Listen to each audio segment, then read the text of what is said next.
En el año 1944 y en plena Segunda Guerra Mundial, un colaborador encubierto de la resistencia coreana viajó a Nagoya, Japón, para negociar la recuperación de una pintura que estaba en manos de los japoneses. Si la operación resultaba ser un fracaso y terminaban descubriéndolo, su vida podía estar en peligro. Intentar recuperar patrimonio cultural decomisado por Japón estaba catalogado como contrabando, un delito que se consideraba traición y estaba penado con cárcel y ejecución. ¿Realmente vale la pena arriesgar tanto por una pintura? Muy pocos se arriesgarían de esta forma para recuperar una simple obra, pero esta pintura en concreto no era cualquier cosa. Era un arma política considerada la certificación notarial de la existencia de la identidad coreana. Y la prueba de que Corea es un territorio con historia, cultura y raíces separadas de China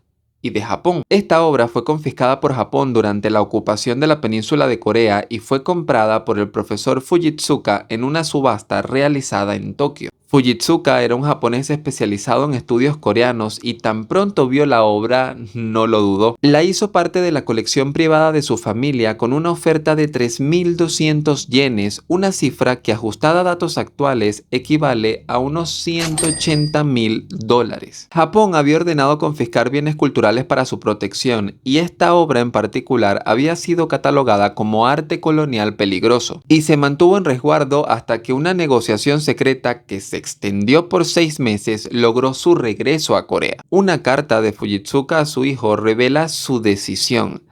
Debemos devolverla porque cada trazo grita "soy coreano". La obra en cuestión tiene por nombre Sejando y fue declarada como Tesoro Nacional de Corea en el año 1962. Pintada durante el exilio de Kim Jong-un entre 1840 y 1851, esta obra presenta 3 símbolos bastante sencillos de identificar: pinos, nieve y una cabaña. La obra está basada en la interpretación de una de las analectas de Confucio: solo después del frío invernal se conoce la fortaleza del pino. Una frase que cobra mucho mayor peso si entendemos el contexto en el cual esta obra fue creada. Kim Jong-un fue un erudito precursor del arte moderno coreano y tras una traición fue condenado y enviado a la isla prisión de Jeju. Kim sufrió las consecuencias de luchas políticas internas en Corea que llevaron a que sus principales aliados perdieran poder. El erudito, que en múltiples ocasiones había viajado a China ganándose el respeto de los académicos en Beijing, terminó solo, enfermo y exiliado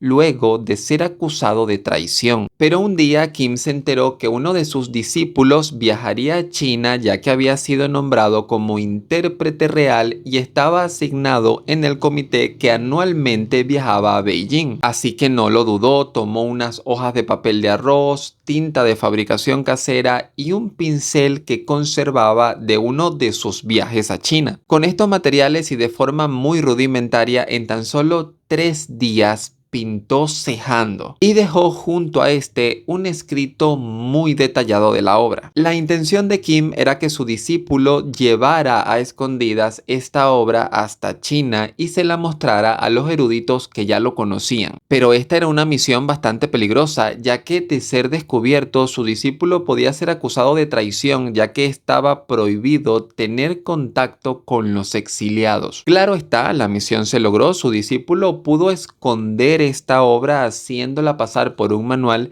y para evitar dejar cualquier nota sospechosa prefirió memorizar los 18 nombres de aquellos eruditos que él tenía que buscar una vez estuviese en China. Así que ya en China y en casa de uno de los viceministros del país, su discípulo mostró esta obra por primera vez a los 18 eruditos que Kim había seleccionado. Sabemos por registros del viceministro que todos se mantuvieron en silencio por alrededor de 10 minutos una vez que la obra fue mostrada. Y ya que se sintieron listos, empezaron a escribir en los márgenes de la obra añadiendo aún más hojas. La razón por la que esta obra mide 14 metros de largo es justamente esta, que poco a poco se fueron añadiendo notas a la obra en la misma obra. Esta nieve pinta el invierno de toda una nación. Los trazos ásperos contienen toda la poesía que Kim ha memorizado. Un general herido pero erguido. Son algunas de las notas que dejaron los eruditos, pero aquí lo interesante es saber qué fue lo que ellos vieron, cómo lo interpretaron. Como ya te comenté, Sejando se compone de 3 iconos: los pinos, la cabaña y la nieve. Los pinos representan la integridad inquebrantable de Kim y al mismo tiempo la fortaleza de Corea, que se alza como una nación que resiste a pesar de las adversidades, en una clara alusión a todas las veces que Corea ha sido invadido y su pueblo sometido. La cabaña representa el aislamiento de Kim y también su libertad interior, al demostrar que a pesar de que pueden encerrarlo físicamente, internamente sigue siendo libre. La nieve, por su parte, representa el entorno hostil al que se ve sometido no solamente él en el exilio, sino su país, que enfrenta pruebas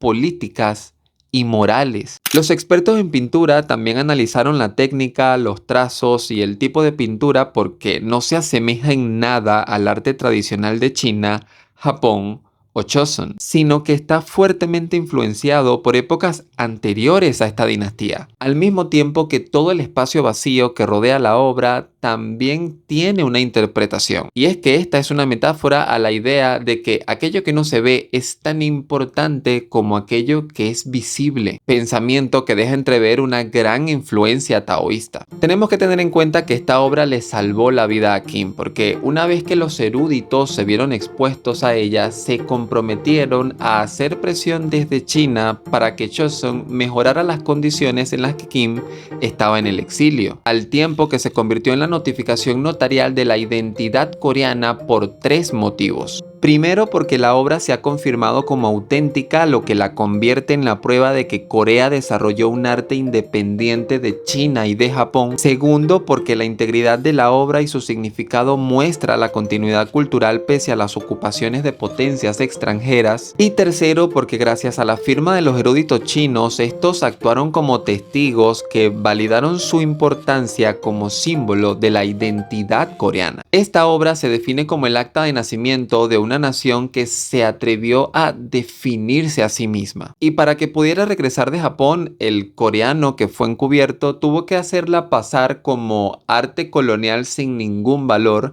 para que pudiera retornar a Corea sin levantar sospechas. Y una vez que ya estaba en el país, fue resguardada, registrada y asegurada por $50 millones. Un valor que es simbólico, porque lo cierto es que está totalmente prohibida su venta. Pero es que, para ser sinceros, ¿cuál tendría que ser el valor? ¿Cuánto estarían dispuestos a pagar por una obra que legitima algo tan importante para una nación como lo puede ser su identidad?